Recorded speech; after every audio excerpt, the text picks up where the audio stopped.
Hello hi అండి. ఎక్కడికి వెళ్తున్నాం అనుకుంటున్నారా? అలా బయటికి వెళ్తున్నామండి. ఎక్కడికి వెళ్తున్నాం అనేది అలా చూస్తే మీకే అర్థమవుద్ది. 8:30 అలా అయిందండి టైము. చూసారు కదా ఫుల్ ట్రాఫిక్. అమ్మవారి రూపు తీసుకోవడం కోసమని వచ్చామండి. అదే వరలక్ష్మి వ్రతం కోసమని. అసలు వరలక్ష్మి వ్రతం చేస్తానని అస్సలు అనుకోలేదు. కాసు కొనడానికి కూడా మాకు డబ్బులు లేవు. అప్పటికప్పుడు అలా మిరాకిల్స్ జరిగిపోతాయి కదా జీవితంలో. అలాగే మా జీవితంలో కూడా ఈ మిరాకిల్ అయితే జరిగింది. హలో హాయ్ అండి. ఎలా ఉన్నారు? బాగున్నారా? మేమైతే చాలా బాగున్నాం. మీరందరూ బాగుండాలని దేవుడిని మనస్ఫూర్తిగా అయితే కోరుకుంటున్నాను. Welcome to Lohith and vlogs. ఎలా ఉన్నారు? బాగున్నారు అనుకుంటున్నాను. బాగుండాలని దేవుడిని మనస్ఫూర్తిగా అయితే కోరుకుంటున్నాను. ఇది లక్షవారం రోజు తీసిన వ్లాగ్ అండి. నైట్ టైము మేము కాస్ట్ కోసం గోల్డ్ షాప్కి వెళ్ళేటప్పుడు రిటర్న్ అయ్యేటప్పుడు ఈ ఎగ్జిబిషన్ ఇక్కడ కనిపించింది. నేను కూడా చూడలేదు. మా బుడ్డోడు చెప్పాడు, అమ్మ అక్కడ ఏదో తిరుగుతుంది చూడు అంటే అప్పుడు నేను అలా సోర్ చేశాను. పూజకు కావాల్సినవన్నీ అయితే తీసుకోవడానికి అయితే ఆ నైట్ టైం వెళ్ళామండి. పువ్వులు కొబ్బరికాయలు అన్నీ తీసుకున్నాము. కానీ మా వారైతే సూట్ చేయలేదండి. నేను షూట్ చేద్దామంటే నేను పని చేసుకుంటూ ఎలా షూట్ చేస్తానని అయితే నేను తీయలేదు. అసలు లక్షవారం రోజైతే ఎంత ట్రాఫిక్ ఉందో తెలియదండి. అంత ట్రాఫిక్ ఉంది, చాలా ట్రాఫిక్ ఉంది. అసలు బయటికి వెళ్ళడానికి కూడా అవ్వలేదు. అది కాక మాకు గ్యాస్ అయిపోయింది. లక్షవారం పొద్దున్న అయితే గ్యాస్ అయిపోయిందండి. ఏం చెయ్యాలో అర్థం కాలేదు. మా వారు వాళ్ళ ఫ్రెండ్స్కి ఇంకా చాలా మందికి అడిగారు కానీ గ్యాస్ అనేది లేదు. ఎప్పుడు రోజు కూడా మా బుడ్డోని స్కూల్కి తీసుకెళ్లేటప్పుడు అయితే గ్యాస్ కనిపించదట. అలా కనిపిస్తే వాళ్ళకి అడుగుదామని చూసారు, అప్పుడు కూడా గ్యాస్ కనిపించలేదు. ఏం చేయాలో అర్థం కాలేదు. బుడ్డోడికి బాక్స్ కూడా పెట్టలేదండి. ఓన్లీ రైస్ ఒక్కటే అయ్యింది. కూర పెడదామంటే ఇంకా గ్యాస్ లేదు కదా, ఎలక్ట్రానిక్ కుక్కర్లో అంత బాగోదు అని నేను ఇంకా బాక్స్ అనేది బుడ్డోడికి అయితే పెట్టలేదండి. తర్వాత స్కూల్కి వెళ్ళి బుడ్డోడిని అయితే స్కూల్ నుంచి తీసుకొచ్చేసాను. ఇక్కడ మేడం రీజన్ చెప్పాలి కదా, నేను బయటికి వెళ్దామని అందుకే స్కూల్ నుంచి తీసుకెళ్ళిపోతున్నానని చెప్పాను. కానీ వద్దు, రేపు కూడా హాలిడే కదా, వరలక్ష్మి వ్రతం ఉంది, పంపించమని అన్నారు. కానీ మేడం తీసుకెళ్ళిపోతానంటే సరే అయితే తీసుకెళ్ళండి అని పర్మిషన్ ఇచ్చారు. సరే ఈ టాపిక్ పక్కన పెడితే మేము నైట్ పువ్వులు అన్ని కొనడానికి వెళ్ళాం కదా, మా వారు ఇంకా నన్ను తిట్లు, ఒకటే తిట్లండి. మా వారికి అంత పూజలు అవి ఏమి ఇష్టం ఉండదు. మొక్కుతారు కానీ ఇంత సమయం తీసుకొని పూజలు చేయాలన్నా, బయటికి వెళ్ళి ఏవైనా కొనాలన్నా, షాపింగ్ అన్నా మా వారికి అస్సలు ఇష్టం ఉండదు. ఎప్పుడు తిడుతూనే ఉంటారు, నువ్వు చేసిన పూజలు నా పీక మీదకి వస్తాయి అన్నట్లు తిడతారు. కానీ ఇంకా నేను అడిగిన తర్వాత తప్పదు కదా అన్నట్లు మా వారు నాతో బయటకు వచ్చి పువ్వులు కొబ్బరికాయలు ఇంకా ఓపిక అయితే వెయిట్ చేశారండి. గ్యాస్ కోసమని వాళ్ళ ఫ్రెండ్ ఎవరో ఉంటే వాళ్ళ దగ్గరికి వెళ్ళి గ్యాస్ అయితే తీసుకొచ్చారు. ఎందుకంటే పొద్దున్న వరలక్ష్మి వ్రతం కదా, మళ్ళీ నాతో పడలేనని ఆ నైట్ వెళ్ళి తీసుకుని వచ్చి పెట్టేశారు, బిగించారు. ఇంకా పొద్దున్న లేచి బిగించమంటే మళ్ళీ నిద్ర లేపుతానేమో అన్న భయంకి ముందుగానే మేల్కొని గ్యాస్ అయితే బిగించారండి. మా వారైతే బద్ధకానికి బ్యాండ్ ఎంబేసారండి. బద్ధకం అంటే ఇంత బద్ధకం కాదు. ఇలా తిన్నారంటే అలా పడుకుని పోతారు, ఏ పని చేయమని ఇంకా కదలరు. మళ్ళీ అతను ఓపుకుండకపోగా మళ్ళీ నన్ను తిడుతూనే ఉంటారు, నీ వల్లే అవ్వలేదు, నీ వల్లే జరగలేదని. ఓకే, ఈ టాపిక్ పక్కన పెడితే వరలక్ష్మి వ్రతం అస్సలు నేను చేద్దామని అనుకోలేదండి. ఎందుకంటే ఇద్దరు చిన్నపిల్లలు కదా, చిన్నపిల్లలతో వరలక్ష్మి వ్రతం ఏం చేస్తానులే అనుకున్నాను. కానీ అమ్మవారు నాతోటి పూజ చాలా బాగా చేపించుకున్నారండి. అంటే శివుడాజ్ఞ లేనిది చేయమని కుట్టదు అంటారు కదా, అమ్మవారు అనుగ్రహం లేనిది నాకు కూడా ఈ వరలక్ష్మి వ్రతం పూజ చేద్దామని నేను అసలు అనుకోలేదు. ఎందుకంటే కాస్ట్ కొనడానికి కూడా డబ్బులు లేవు. ఎందుకులే ఇంకా పూజ చేయడం, నార్మల్గా రోజు ఎలా ఫ్రైడే పూజ చేసుకుంటానో అలాగే చేసుకుందాం అనుకున్నాను. కానీ వరలక్ష్మి వ్రతం అయితే చాలా బాగా చేసుకున్నానండి. పొద్దున్న 3కి లేసాను. ఫస్ట్ 3కి లేచిన తర్వాత మళ్ళీ పడుకుని పోయానండి. ఎందుకు ఇప్పుడు నుంచి ఏం చేస్తాను అన్నట్లు మళ్ళీ పడుకుని పోయాను. తర్వాత ఆ టైం అప్పుడైతే మెలకు వచ్చింది. అలా ఇల్లు గుమ్మాలు అన్నీ ఒత్తుకొని గడపకు ముగ్గేసి, తర్వాత బయట ముగ్గేసి, కిందన ఈ వారం అయితే నాదండి ముగ్గేయడం. ముగ్గు కూడా పెట్టేశాను. ముందు రోజు ఈవినింగ్ టైంలోనే మెట్లు అవి కడుక్కున్నానండి. ఎందుకంటే వరలక్ష్మి వ్రతం రోజు అలా డస్ట్గా ఉంటే బాగోదు కదా. తర్వాత రోజు అమ్మవారిని పూజించుకుంటాం కనుక ఆ రోజు కడగడం ఎందుకులే అని మెట్లు ముందు రోజే కడుక్కొని నా పని అయితే పూర్తి చేసుకున్నానండి. పొద్దున్న లేచి ఇంకా ఇల్లు గుమ్మాలు అన్నీ తుడుచుకున్న తర్వాత ఆ పని అయిపోయిన తర్వాత వచ్చి మంచిగా స్నానం చేసి ఇంకా నా పని అయితే స్టార్ట్ చేశానండి. ఇంకా ఇంకా అంటున్నానని ఏమనుకోవద్దు. ఇంకా అనేది నా ఊత పదం అండి, అంతే. స్నానం చేయకుండా అమ్మవారికి నైవేద్యాలు కానీ ఇంకేం వండకూడదు కదా, అందుకని ఇంకా స్నానం చేసి వచ్చి నైవేద్యాలు అయితే ప్రిపేర్ చేస్తున్నానండి. ముందుగానే నేను ముందు రోజు నైట్ పప్పు నానబెట్టుకున్నానండి. పప్పు శనగలు అన్నీ నానబెట్టుకున్నాను. పప్పు ఈరోజు ఎందుకో నాకు సతాయించిందండి, చాలా టైం పట్టేసింది పప్పు కడిగేసరికి. ఎప్పుడు నేను తొక్కపప్పే కదా వేసుకుంటాను గారెలకి. బూరెలు అయితే ఏమి వండలేదండి. గారెలు కొన్ని కొన్ని రకాల ప్రసాదాలు అయితే చేసుకున్నాను. ఎక్కువ ప్రసాదాలు చేసినా ఇంకా ఇద్దరు పిల్లలు ఉన్నారు. అప్పుడు నార్మల్ టైంలోనైతే అస్సలు ఏడదండి. ఏవైనా నాకు పనులు ఉన్నాయి అనేటప్పుడే బుడ్డదైతే చాలా ఏడుస్తుందండి. అసలు ఎందుకు మా అమ్మ పని చేసుకోవాలన్నట్లు ఏడుస్తుంది. మా వారు పట్టుకున్న మా వారి దగ్గర ఉండదు, ఇంక ఏడుస్తూనే ఉంటుంది. వరలక్ష్మి వ్రతం రోజు అయితే చాలా ఏడ్చిందండి. ఎందుకంటే నేను పని చేసుకుంటున్నాను కదా, పక్కన లేకపోతే ఇంకా ఏడుపు స్టార్ట్ చేస్తా. అమ్మలు పని చేస్తే పిల్లలకేమో ఇబ్బంది కదా, అమ్మలు ఎక్కడ మరి పని చేసేస్తారన్న భయంకి ముందుగానే ఏడ్చేస్తుంది. మా బుడ్డది ఆ రోజు అంత సతాయించిందండి. కుక్కర్లో అయితే స్నానం చేసి వచ్చిన తర్వాత ముందుగా శనగలనే పెట్టుకున్నానండి. కుక్కర్లో అయితే పెట్టేసాను, తొందరగా అయిపోద్ది కదా అన్నట్లు. అవి వంపుకున్న తర్వాత మళ్ళీ పాయసం కోసం నేను ఏ పాయసం చేయాలనుకున్నానంటే, అమ్మవారికి ఎలాగో బూరెలు చేయట్లేదు కదా, అందుకని శనగపప్పును సేమియాతో పాయసం చేయాలనుకున్నానండి. శనగపప్పు ఆల్రెడీ నానబెట్టుకొని ఉంచుకున్నాను. స్నానం చేసిన తర్వాత నానబెట్టి ఉంచేసానండి. శనగలు ఒక దీంట్లో ఉంపేసిన తర్వాత శనగపప్పు అయితే కుక్కర్లో పెట్టుకుంటున్నాను. ఒక 2-3 విజిల్లు వస్తే బాగా మెత్తగా అయిన తర్వాత పాయసం వండుకోవచ్చులే అన్నట్లు. శనగపప్పు పాయసం అయితే చాలా బాగుంటుందండి. ఎవరైనా ట్రై చేశారా లేదా, తిన్నారా లేదా అనేది కామెంట్లో అయితే కామెంట్ చేయండి. కుక్కర్లో అయితే పెట్టేస్తున్నాను. ఆల్రెడీ శనగలు ఉడికించి పక్కన పెట్టుకున్నాను కదా, ఇప్పుడైతే శనగపప్పును ఉడకబెట్టుకుంటున్నానండి. తర్వాత మిక్సీ జార్లోకి అయితే పప్పును వేసుకుంటున్నాను. ఎందుకంటే నా దగ్గర ఇప్పుడు మేము ఉన్న దగ్గర అయితే గ్రైండర్ లేదండి. ఊర్లో అయితే గ్రైండర్ ఉంది. మిక్సీ కంటే గ్రైండర్లో వేసిన ముద్ద అయితే బాగుంటుందండి గారెలు చేసుకోవడానికి. మిక్సీలో వేసింది ఏంటంటే కొంచెం గట్టిగా లేకపోతే పలుచగా అయిపోవడం ఉంటుంది. తిరిగేటప్పుడు కూడా కొంచెం ఇబ్బందిగా ఉంటుంది. అలా గ్రైండర్లో అయితే మంచిగా వస్తాయి గారెలు కానీ ఇంకా ఏది చేయాలన్నా బాగుంటుందని నా ఉద్దేశం, అంతే. పప్పు ఆల్మోస్ట్ అయిపోయిందండి. రెండో వాయి కూడా వేసి మిక్సీ చేసుకున్నాను. 2 వాయిలకే వేసుకున్నామండి, ఎక్కువైనా మళ్ళీ ఇంకా వేస్ట్ చేయడం ఎందుకు అన్నట్లు కొద్దిగా చేసుకుంటున్నాను. ఒకవైపు పాయసం పెట్టాను, ఇంకొక వైపు పప్పు పెట్టానండి. పాయసం కాదండి, పరమాన్నం పెట్టాను. ఇంకొక వైపు పాయసం కోసమని పప్పు పెట్టుకున్నాను. మిక్సీ అయిపోయింది కదా, అందుకని ఇంకా ముద్ద ఒక గిన్నెలో అయితే వేసుకుంటున్నానండి. ఒక వాయికి అయితే సాల్ట్ యాడ్ చేసుకున్నాను. 2 వాయిలకు ఒకేసారి కలుపుకోవచ్చు అన్నట్టు. పరమాన్నంలో అయితే బెల్లం అయితే వేసుకుంటున్నానండి. మొత్తం ఉడికిపోయిన తర్వాత బెల్లము కొంచెం సాల్ట్ అయితే యాడ్ చేసుకుంటాం కదా. పరమాన్నం ఆల్మోస్ట్ అయిపోయింది, దగ్గర పడిపోయింది. ఇంకా అందుకనే బెల్లం అయితే వేసుకుంటున్నాను. దించేద్దాం అన్న టైంలో మనం బెల్లమును ఇంకా సాల్ట్ అయితే యాడ్ చేసుకోవాలండి. అందరికి తెలిసిన పప్పు అయితే ఉడికిపోయిందండి. గారెల కోసము పెనం అయితే పెట్టుకున్నాను. ఆయిల్ అయితే వేసుకుంటున్నాను. ఆయిల్ వేసుకున్న తర్వాత ఆయిల్ హీట్ ఎక్కిన తర్వాత గారెలు వేసుకోవచ్చు అన్నట్టు. ఎందుకు టైం వేస్ట్ చేయడం అని ఇంకా పిల్లలు లేసారు కదా, ఇంకొక నిమిషం కూడా ఉండరు, తొందరగా పని చేసుకుని పూజ అయితే చేసుకోవాలి అనుకున్నాను. ఈరోజు 3 గంటలకు లేచానని చెప్పాను కదా, అప్పుడే లేచి పని చేసుకుంటే అయిపోతుండే అనుకున్నాను. కానీ మళ్ళీ పడుకుని పోవడం వల్ల 5 అయిపోయింది. పనులు చేసరికి కూడా కొంచెం లేట్ అయిపోయింది. పులిహోర కోసం రైస్ తీసి పక్కన పెట్టుకుంటున్నానండి. ఎంత రైస్ కావాలో పులిహోరకి అంత రైస్ అయితే తీసి పక్కన పెట్టుకుంటున్నాను. ఇంకొక వైపు అయితే దద్దోజనం కోసం కొంచెం రైస్ అయితే తీసుకున్నాను. వేడివేడిగా ఉన్నప్పుడే దద్దోజనం బాగుంటుంది కదా, ఎందుకంటే మనం కొంచెం మెత్తగా చేసుకోవాలి దద్దోజనం కోసం. అందుకనే నేను గంటతోటి అలా మెత్తగా చేసుకుంటున్నానండి. కొంచెం పలుకుగా దించాను కదా, వేడిగా ఉండేటప్పుడు స్మాష్ చేసేస్తే కొంచెం మెత్తగా అయిపోద్ది, దద్దోజనం కూడా బాగుంటుంది అన్నట్టు. చూసారు కదా, ఇలా గంటతోటి కొంచెం స్మాష్ చేస్తే సరిపోద్దండి, ఎక్కువ అవసరం లేదు. లైట్గా అలా స్మాష్ చేసిన తర్వాత కొంచెం పక్కన పెట్టుకున్నాను. పులిహోర కోసం తీసుకున్న రైస్ అయితే ఇదేనండి. ఆయిల్ ఆల్రెడీ హీట్ ఎక్కిందా లేదని తెలుసుకోవడం కోసం చిన్న ముద్ద అయితే వేసాను.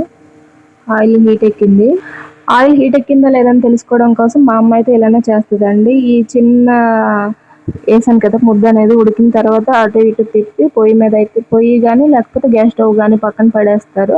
తర్వాత యథాతిథిగా మొత్తం మనం ఏం చేయాలనుకుంటున్నామో వంటలు అయితే స్టార్ట్ చేస్తారండి.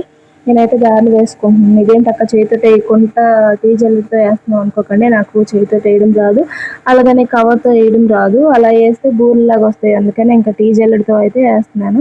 ఇలా 3 సంవత్సరాల నుంచి 4 సంవత్సరాల నుంచి ఇలానే నేర్చుకున్నానండి. ఇలా వేస్తేనే పర్ఫెక్ట్గా వచ్చినట్లు ఉంటుంది, లేదంటే ఇంకా గారెలకు బదులు బూరెలుగా వచ్చేస్తాయండి. అందుకని అలాగ ఎప్పుడు నేను ట్రై చేయలేదు. వేస్తే టీ జల్లెడ మీద వేస్తాను, లేకపోతే బూరెలాగా వేసేస్తాను. కానీ అదే బోండాలు ఉంటాయి కదా, బోండాల్లాగా వేస్తాను. కానీ ఇంకా చేతితోటి అయితే వేయను. మా అమ్మ మా అత్తయ్య అయితే బాగా చేస్తారండి, చేతితోటే పడపడ వేసేస్తుంటారు. మా అత్త మరీ బాగా చేస్తుందండి, చేతితోటే వాటర్లో డిప్ చేసి ఇంకా ముద్ద పట్టుకొని పడపడ పడేస్తూ ఉంటారు. మనకు అలాగ రాదులేండి, అప్పుడు వాళ్ళు వేరే ఇప్పుడు వాళ్ళు వేరే. ఈ టిప్ అయితే నేను టీ జల్లెడ మీద టిప్ అయితే ఇంతకు ముందు వేరే ఛానల్లో చూశానండి. అప్పటి నుంచి ఇలానే వేసుకుంటున్నాను. చూడండి గారెలు అయితే ఎంత పర్ఫెక్ట్గా వచ్చాయి. 4 వాయిలు అయితే అయ్యాయండి. 4 వాయిలు తీసి పక్కన పెట్టుకున్నాను.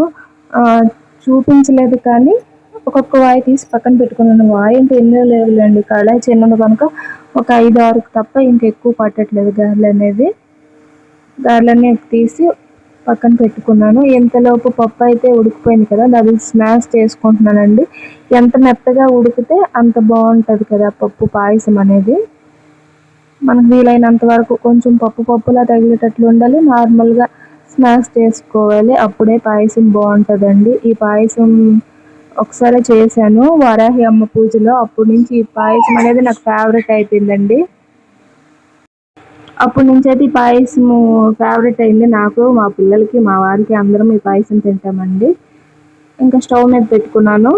స్టవ్ మీద పెట్టుకొని ఒక పప్పు ఉంటే సరిపోదు కదండి, సేమియా కూడా యాడ్ చేసుకోవాలి. సేమియా, బెల్లం, ఇలాచి పౌడర్ అన్నీ వేసుకోవాలి కనుక మళ్ళీ స్టవ్ మీద పెట్టి బెల్లం అయితే వేసుకున్నాను. బెల్లం అంతలోపు కరుగుద్ది కదా అన్నట్టు. కొంచెం బెల్లం ఎక్కువ వేసుకుంటే బాగుంటుందండి. ఇందులో నెయ్యి కూడా యాడ్ చేసుకుంటే ఇంకా బాగుంటుంది. నెయ్యి అయితే నేను వేయను, ఎందుకంటే మాకు ఇష్టం ఉండదు కనుక, అందుకే నెయ్యి అయితే వేయలేమండి. ఇంకా ఇలాచి పౌడర్, బెల్లం అంతా ఎక్కువ వేసుకుంటాం కానీ ఒక నెయ్యి ఒక్కటే స్కిప్ చేస్తామండి. ఈ పాయసం అనేది చాలా బాగుంటుంది. ఎవరైనా ట్రై చేశారో లేదా అనేది కామెంట్ చేసేయండి. ఇంకొక వైపు అయితే బెల్లం గారెల కోసం బెల్లం అయితే కరుగుతుందండి. కొంచెం తేనె పాకం వస్తే అందులో గారెలు వేసుకోవడమేనండి. ఇంకా ముద్దర పాకం కావాలంటే అలా కూడా బాగుంటాయి. నేను తేనె పాకం తీసి గారెలు అయితే చేయాలనుకున్నాను, అలానే చేశానండి. చాలా బాగా వచ్చాయి. మా బుడ్డోడు తినేసాడు. ఎక్కువ గారెలు చేయలేదు అండి, తక్కువే చేశాను బెల్లం గారెలు అనేవి. బెల్లం కరుగుద్ది కదని అలా పెట్టేశాను. సేమియా కూడా కొంచెం వేసుకుంటున్నానండి, ఎక్కువ ఒకేసారి వేయకూడదు, ఎందుకంటే అంటుకున్నట్లు ఉంటుంది, మనకి కూడా ఉడికినట్లు అనిపించదు. అందుకని కొద్దిగా అయితే యాడ్ చేసుకుంటున్నాను. చూసారు కదా, ఒకసారి కలుపుకొని పక్కన పెట్టడం. నేను చేసిన గారెలు ఇవేనండి. ఎలా వచ్చాయి అనేది కామెంట్ చేయండి, ఎందుకంటే టీ జల్లెడ మీద చేశాను కదా, అందుకే ఎలా వస్తుంటాయి. ఇది గారెనాలో లేకపోతే ఇదేంటారు మడతకాయ జనాలో ఎలా ఏటనాలో కూడా తెలియదండి, అలా అయిపోయింది. పరమాన్నం కూడా ఆల్మోస్ట్ ఉడికిపోయిందండి, పక్కన పెట్టుకున్నాను. పరమాన్నం గారెలు అయితే అయిపోయాయి. ఫస్ట్ రైస్ కూడా అయిపోయింది. పాయసానికి పాలు లేవు, మా వారు లేవలేదని ఇంకా పాలు వేయలేదు. పాలు మరగబెట్టుకొని వేసుకుందాంలే, పప్పు ఎలాగో ఉడికిపోయింది కదా, అదే పాయసం ఉడికింది కదా అని అలానే పక్కన పెట్టేశానండి. పాలు వేడి చేసిన తర్వాత వేసుకుందాంలే అని ఉడికిన తర్వాత పాయసం అయితే పక్కన పెట్టుకున్నాను. ఇంతలోపు బెల్లం అనేది పాకానికి వచ్చేసిందండి, తేనె పాకం వచ్చేసింది, అందుకే గారెలు వేసుకుంటున్నాను. ఈ గారెలు అనేవి ఇదే గిన్నెలో కాకుండా కొంచెం చిన్న బౌల్లో వేసుకుంటే బాగుంటుందని వేరే గిన్నెలోనైతే వేసుకున్నాను. అది లాస్ట్లో అయితే చూపిస్తాను. మా వారైతే పాలు తీసుకొని వచ్చారు, లేచిన తర్వాత అవి మరగపెట్టేసి పాయసంలోనైతే వేసుకొని మళ్ళీ ఒకసారి గ్యాస్ స్టవ్ మీద అయితే పెట్టుకున్నానండి. పాయసం చూసారా ఎంత బాగుందో, చాలా బాగుంది. నేను కుక్కర్లోనే చేస్తానండి, ఒక్కొక్క గిన్నె మార్చడం ఎందుకు అన్నట్టు. ఇంకొక వైపు పెరుగు ప్యాకెట్ కూడా తీసుకొచ్చారు కదా అనేసి దద్దోజనం కోసం పెరుగు కూడా వేసుకొని కలుపుకుంటున్నానండి. రైస్ మొత్తం కలుపుకోవాలి. కలుపుకున్న తర్వాత ఇంకేముంది, పోపు పెట్టుకోవడమేనండి. అందరికి తెలిసిన విషయమేలే, కాకపోతే నేను చేసింది అయితే చెప్తున్నాను. పువ్వులు అడిగితే ఎంతెంత రేట్లు చెప్పారండి, చాలా రేట్లు చెప్పారు. నైట్ వెళ్ళేసరికి మా వారు వెళ్ళి జాజులు, సన్న జాజులు ఇవైతే తీసుకొచ్చారు, ఒక 20 రూపీస్వి. అమ్మవారికి దండ కట్టి వేద్దాం అన్నట్టు పొద్దున్నే అంటే వంటలన్నీ ప్రిపేర్ అయిన తర్వాత పువ్వులు తీసుకొచ్చారు కదా, అవి కూడా కొద్దిగా కట్టేసానండి అమ్మవారికి మాల వేద్దాం అన్నట్టు. ఇంకా కొన్ని పువ్వులు, విడి పువ్వులు అయితే ఉంచేసి అమ్మవారికి అష్టోత్తరం చేసుకుందాంలే అన్నట్టు కొంచెం ఉంచేసాను. తర్వాత ఇక్కడ కిందనే పెడదాం అనుకున్నానండి పీట వేసి, కానీ పీట వేస్తే ఇద్దరు చిన్నపిల్లలే కదా, దేవుడి పటాలు కదపడం అన్నీ చేస్తుంటారు, కదపకూడదు కదా అని ఇంకా కబోర్డ్లోనే చేసుకున్నానండి. నిల్చొనే పూజ చేసుకున్నానండి. గంట సేపు సమయం పట్టింది, కానీ ఇంకా కిందన పీట పెట్టి కూర్చొని చేసుకోగలం కాదు, ఇంకా కబోర్డ్లో పెట్టుకున్నాం కదా, అందుకని ఇంకా మరి పూజ అయితే నిల్చొని చేసుకోవాల్సి వచ్చిందండి. అమ్మవారికి అయితే దండం పెట్టి బొట్టు అయితే పెట్టుకుంటున్నానండి. కిందన క్లాత్ వేసుకున్నాను, చూసారు కదా, జాకెట్ ముక్క అయితే వేసుకున్నాను కబోర్డ్లోన. ముందు కవర్ ఉంది, కవర్ మీద చేయకూడదు కదా అని ఒక క్లాత్ వేసుకొని, జాకెట్ ముక్క ఉంటుంది కదా, జాకెట్ ముక్క వేసుకొని ఇంకా పూజకి అయితే ఏవేవి కావాలో అన్నీ చూసుకుంటున్నానండి. ముందైతే అమ్మవారికి గంధం బొట్టుతో స్టార్ట్ చేశాను, గంధం పెట్టి బొట్టుతో అయితే స్టార్ట్ చేశానండి. ఇక్కడ ఏం చేస్తున్నాను అనుకోకండి, అత్తరు ఉంటుంది కదా, అత్తరు అయితే రాస్తున్నాను అమ్మవారి జాకెట్ ముక్కకి, అమ్మవారిని పెడతాను కదా అని. అమ్మవారికి సువాసన భరితంగా ఉంటే ఇష్టం కదండి, అందుకని అత్తరు అయితే రాసుకుంటున్నాను. తర్వాత అమ్మవారిని పెట్టే దగ్గర అయితే బియ్యం అయితే వేసుకుంటున్నానండి. 3 సార్లు వేసుకొని అక్కడ అమ్మవారి ఫోటో పెడదామని బియ్యం వేసుకున్న తర్వాత పసుపు, కుంకుమ, గంధం అన్నీ వేసుకొని ఇంకా అమ్మవారిని అయితే పెట్టుకున్నానండి. చూసారు కదా, కలసం అయితే ఏర్పాటు చేసుకుంటున్నాను. కొబ్బరికాయ పసుపు రాసి కుంకుమ బొట్టు పెట్టానండి. బ్లౌజ్ పీస్ని అయితే ఇలా మడత పెట్టి పెట్టుకున్నాను కలసం మీద. కలసానికి గాజులు ఇంకా నా దగ్గర ఉన్న చిన్న నెక్లెస్ ఉంటే పెట్టుకున్నానండి, గోల్డ్ ఏం కాదు, నార్మల్ది. కలసానికి కూడా అదే బ్లౌజ్ పీస్ ఉంది కదా, బ్లౌజ్ పీస్కి కూడా బొట్టు అయితే పెట్టుకుంటున్నానండి. ఎందుకంటే అమ్మవారిగా అనుకుంటున్నాను కనుక అమ్మవారికి బొట్టు పెడుతున్నట్టు అని నేను ఊహించుకొని అయితే పెట్టుకుంటున్నానండి. బొట్టు పెట్టుకున్న తర్వాత కొన్ని నెక్లెస్ ఉంటే ఒకటైతే అమ్మవారికి ధరించానండి, గాజులు వేసాను. ఇంకా ముగ్గురికి అగితే తాంబూలాలు ఇవ్వాలనుకున్నాను, ముగ్గురికి అయితే తాంబూలం ఇచ్చానండి. జాకెట్ ముక్క, గాజులు, అంతే, అరటిపళ్ళు, అది అంతేనండి. ఎక్కువ అంగు ఆరబాటం ఏం లేకుండా సింపుల్గా మాకు తోచినంత దీంట్లో అమ్మవారికి అయితే పూజ చేసుకున్నానండి. ముందు రోజే అమ్మవారికి కావాల్సిన దీపం కుందులు ఇవన్నీ శుభ్రం చేసి పెట్టుకున్నానండి. ఇక్కడ మీకు పసుపు గణపతి కనిపిస్తుంది కదా, పసుపు గణపతి అయితే నేను మళ్ళీ పెట్టుకోలేదండి. ఎందుకంటే కనకదార చదివినప్పుడు పసుపు గణపతి పెట్టుకుంటాం కదా 21 రోజు, మళ్ళీ పసుపు గణపతి చేయని అవసరం లేదు అని నాకు చెప్పారు ఒకరు, అందుకనే నేను పసుపు గణపతి మరి ఇంకా పెట్టలేదండి. నార్మల్గా చిన్న ఐడల్ లక్ష్మీ అమ్మవారిది, వినాయక స్వామిది ఉంటే పెట్టుకున్నానండి. పల్లెంలోన ఒక తమలపాకు కాదు, మామిడాకు వేసి లక్ష్మీ అమ్మవారిని ఇంకా వినాయక స్వామిని అయితే పెట్టుకున్నాను. లక్ష్మీ అమ్మవారికి వినాయకుడికి అయితే బొట్టు అయితే పెట్టుకున్నానండి. వినాయక స్వామికి మళ్ళీ కామెంట్లు అయితే చేయొద్దు అలా ఇలా అని. పూజ నాకు తెలిసినంతలో అయితే నేను చేసుకున్నానండి. కాసు కొంటామా లేదా అనుకున్నాం, కానీ కొన్నాం అప్పటికప్పుడు, డబ్బులు అయితే వచ్చాయి. కాసు అయితే తీసుకొని పెట్టాము. ఇది 3వ సంవత్సరం అండి. నెక్స్ట్ సంవత్సరం కూడా ఇలానే చేయాలని అమ్మవారిని అయితే మనస్ఫూర్తిగా అయితే కోరుకున్నానండి. నాతో పాటు మీరు కూడా కోరుకోండి. అంతా చేసాం కానీ పులిహోరలోకి నిమ్మకాయలు మర్చిపోయామండి. మా వారికి అప్పుడే 100 సార్లు అడిగారు మా వారు, ముందే చెప్పు, మర్చిపోయావంటే బాగోదని 100 సార్లు అడిగినా సరే, లేదు బావ నేనేం మర్చిపోలేదు, అన్నీ ఆల్మోస్ట్ నీకు అన్నీ చెప్పేశాను, ఇంకేం తేనవసరం లేదు అని అన్నారు. మరీ అడిగారు, కానీ ఆ నిమ్మకాయల విషయంలోనే మర్చిపోయానండి. నిమ్మకాయలు అయితే మర్చిపోయాను. తర్వాత ఏమనాలో తెలియక అడిగాను మా వారికి, బావ నిమ్మకాయలు అయిపోయాయంటే నీకు ముందే చెప్పాను, ఏం మర్చిపోయి ఒకసారి గుర్తు తెచ్చుకో అనేసి. కానీ తిట్టారు, కానీ వెళ్ళి తెచ్చారండి. పులిహోర మా వారే కలిపారు. పులిహోరకి, దద్దోజనంకి, శనగల తాలింపుకి మూడు ఐటమ్స్ కూడా ఒకేసారి తాలింపు అయితే పెట్టేశానండి. ఎందుకంటే కొంచెం కొంచెం తీసి తర్వాత పసుపు, సాల్ట్ వేసి పులిహోరలో కలపొచ్చులే అన్నట్లు ఒకేసారి తాలింపు అయితే వేసుకున్నాను. ఒకేసారి 3 పిట్టలు పడినట్లండి, అందుకే ఒక్కసారే తాలింపు పెట్టేస్తే 3 ఐటమ్స్కి సరిపోదు కదా అన్నట్లు పెట్టాను. ఎందుకంటే నాకు టైం లేదండి, ఈ పిల్లలతో చేయడం కష్టం కనుక, అందుకనే ఇంకా 3 సరిపోయినంత తాలింపు అయితే వేసుకున్నాను. పసుపును సాల్ట్ యాడ్ చేసుకుంటే పులిహోరలోకి పనికి వస్తుంది అన్నట్లు. ఆల్రెడీ మనం దద్దోజనంలో ముందే సాల్ట్ వేసుకుంటాం కదా, తాలింపులో వేసుకోవాల్సిన అవసరం లేదు. శనగల్లో అయితే ముందు ఉడకపెట్టుకున్నప్పుడే మనం తాలింపు అనేది వేసుకుంటాం, దానికి అవసరం లేదు. ఒక పులిహోరకి ఎక్స్ట్రా యాడ్ చేసుకోవాలి కదా, లాస్ట్ దింపేటప్పుడు అలా వేసుకోవచ్చు అనేది తాలింపు అనేది చేసుకున్నానండి. తాలింపు అయితే అయిపోయిందండి. దద్దోజనంలో ఆల్రెడీ కలిపేసాను, చూసారు కదా, దద్దోజనం అయిపోయింది. ఇంకొక బౌల్లో అయితే తీసుకొని అమ్మవారికి అయితే నైవేద్యంగా పెట్టుకోవాలి. ఇలా కలిపి ఇలా కొంచెం కొంచెం దరిద్రంగా ఉంది కదా, అలా పెట్టుకోకూడదని ఒక బౌల్లో అయితే యాడ్ చేసుకున్నానండి. నా పూజ అంతా కంప్లీట్ అయిపోయిందండి. మనశ్శాంతిగా పూజ అయితే చేసుకున్నాను. ఎలా అనిపించింది అనేది కామెంట్ చేయడం అస్సలు మర్చిపోవద్దు. అమ్మవారి కోసం అమ్మవారిని మీరు కూడా దర్శించుకోండి, దండం పెట్టుకోండి. ఉప్పు దీపం కూడా పెట్టుకున్నానండి, ఎందుకంటే ప్రతి శుక్రవారం పెట్టుకుంటాను కనుక.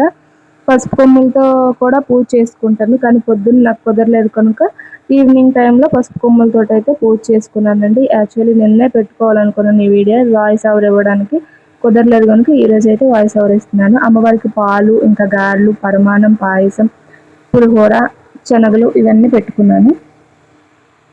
అట్టిపళ్ళు, అమ్మవారికి తాంబూలం అండి, గాజులు, బొట్టు అన్నీ తెలిసినవి. అమ్మవారికి ఏమేమి ఇస్తామని తెలిసిందే